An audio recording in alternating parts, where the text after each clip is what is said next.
Everyone loves them. They're spectacular and they're beautiful. But have you ever thought about what's in them? Or what the chemistry is that makes them do what they do? We got special access to the military research laboratories of the Ministry of Defence and persuaded top explosives experts to reveal the secrets of firework making.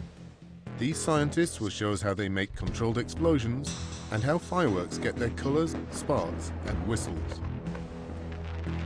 You won't see any of the following demonstrations in any classroom because they're too dangerous. The main purpose of fireworks is that they actually burn. They don't burn as fast as rocket propellants or even high explosives. They burn pretty slowly but faster than when you're actually lighting a match or burning a piece of paper. So the basis of fireworks is down to some chemistry, some physics and some artistry. Fireworks are all about combustion, the burning of a fuel in the presence of oxygen. For instance, sugar is a fuel, but it won't burn on its own. However, if we mix it thoroughly with a substance that's rich in oxygen, such as potassium chlorate, it's a different story. The potassium chlorate oxidizes the sugar in a violent reaction, and a lot of energy is released all at once.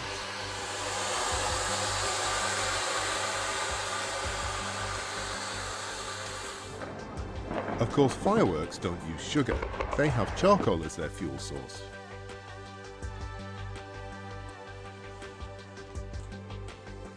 Here I have some charcoal, the fuel, and the oxidizer, which is potassium nitrate. What we're going to do, we're going to mix these two together and let's see if they burn.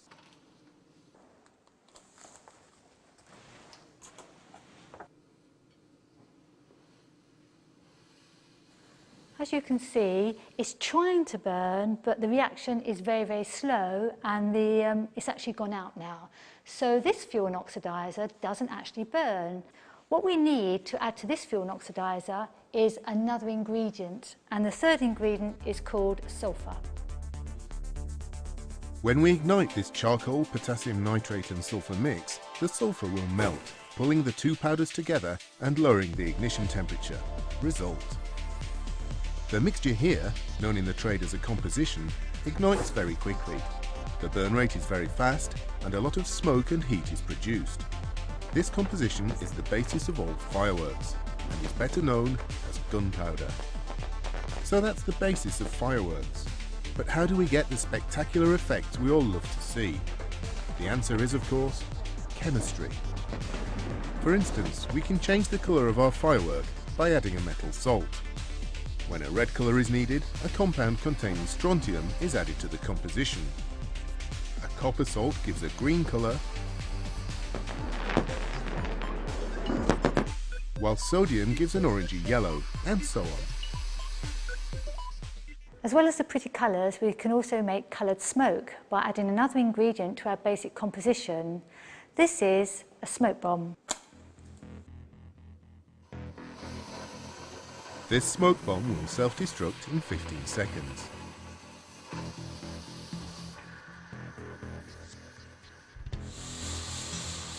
The firework produces great clouds of smoke.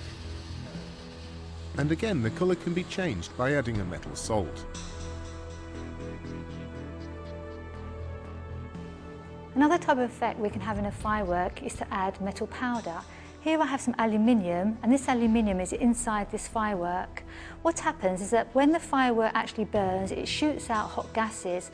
These hot gases heat up the aluminium, which burns with a white flame, and it looks as though sparks are being shot out of this firework.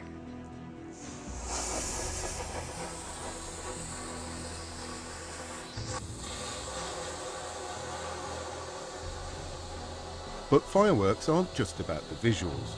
Sound is very important too. We can heighten the effect of pyrotechnics by adding a whistle or scream.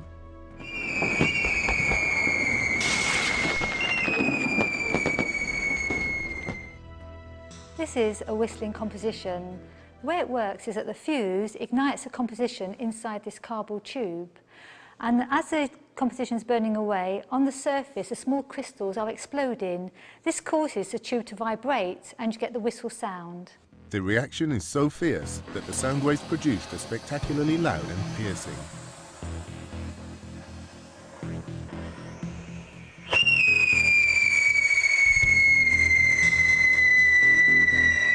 part of a fireworks demonstration, whistlers are very effective.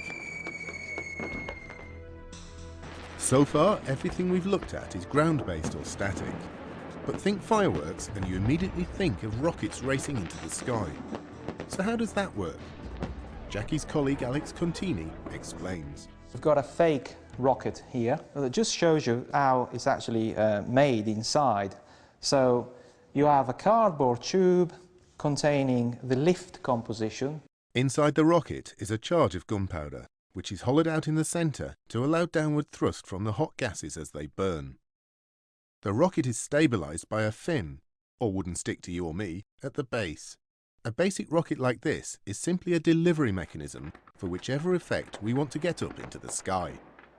Once the combustion has actually reached the top of our lift tube, there is usually a tiny little delay which sets fire to the payload, which usually sits right on top of your lift tube. There is a burst charge inside that will ignite the stars, the coloured stars, and the other effects which we may expect inside the payload.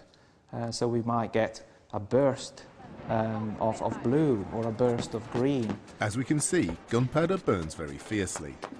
But under the right circumstances, gunpowder doesn't just burn, it explodes.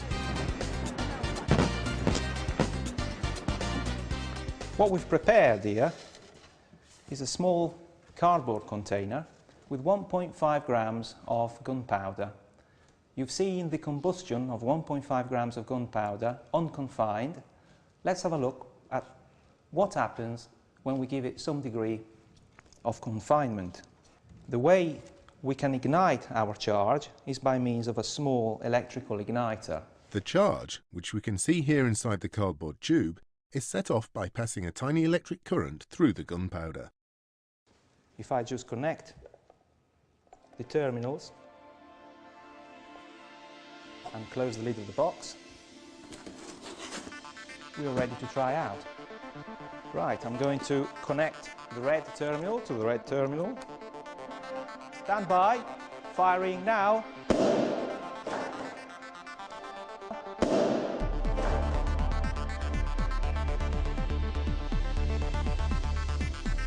Gunpowder is an old-fashioned and fairly inefficient explosive. You can see the sooty deposits of unburned charcoal. Many modern stage and TV effects now use flash powder. This is flash powder. Flash powder contains a metal powder as a fuel instead of carbon. So it's quite similar to gunpowder, but this metal powder burns at a much higher temperature, a very fast rate as well. So the whole reaction is far more violent.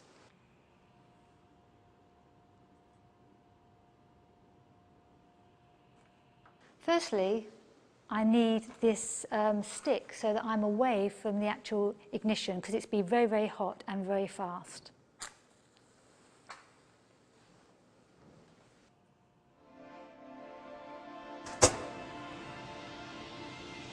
Flash powder is very much more energetic. So what happens when it's contained? So now we have some flash powder inside this box. As you know, flash powder contains a metal powder instead of charcoal, and it's a much more violent reaction.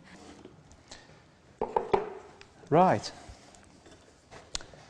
As you can see, it's pretty much the same setup that we had before for the gunpowder. So again, a small cylindrical cardboard tube containing this time only 0.8 grams of flash powder. We really didn't want to put in 1.5 grams because you will see what happens with only that small amount. And let's see. Stand by. Firing now.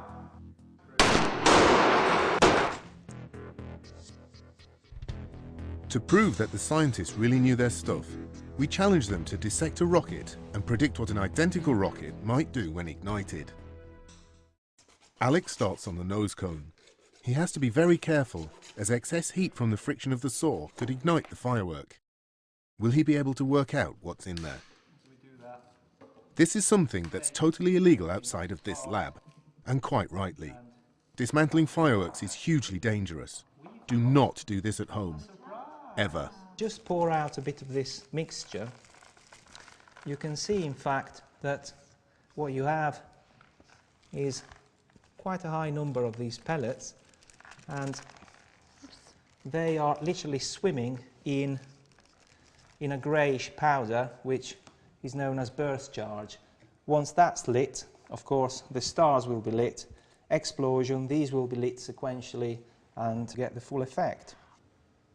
I think when you burn these stars, they're going to burn with a coloured flame. I don't know what colour it will be, but we'll try and burn one and see what colour it's actually going to give. That's a good idea. Yes, let's do it. Right, I will actually take this big one here, and standing well away from that, perhaps here, let's try and light one and see what colour it gives. Again, don't try this at home.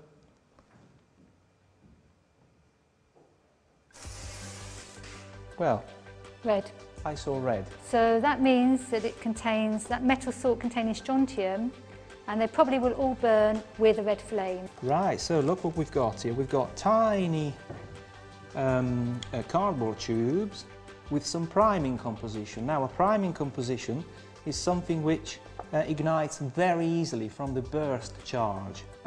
Very likely these will be small whistlers, I think. I will say definitely. Definitely. We've got a white powder here. That's it's not bentonite. Black. Yes, so it's not the gunpowder, so this will most likely say be a whistler. A whistler, yeah. Let's try a whistler now. We'll need a taper for this one because it can be quite energetic.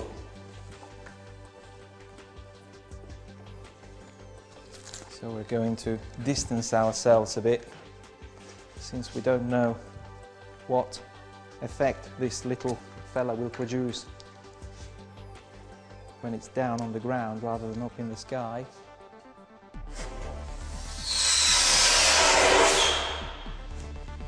Well, that was definitely a good whistle. That definitely was. So the prediction is there'll be an aerial display giving us red stars followed by a series of screamers. But have they got it right? There's only one way to find out. Other than reading the label, of course, but where's the fun in that? So the proof of the pudding is in the eating. Let's go, Alex.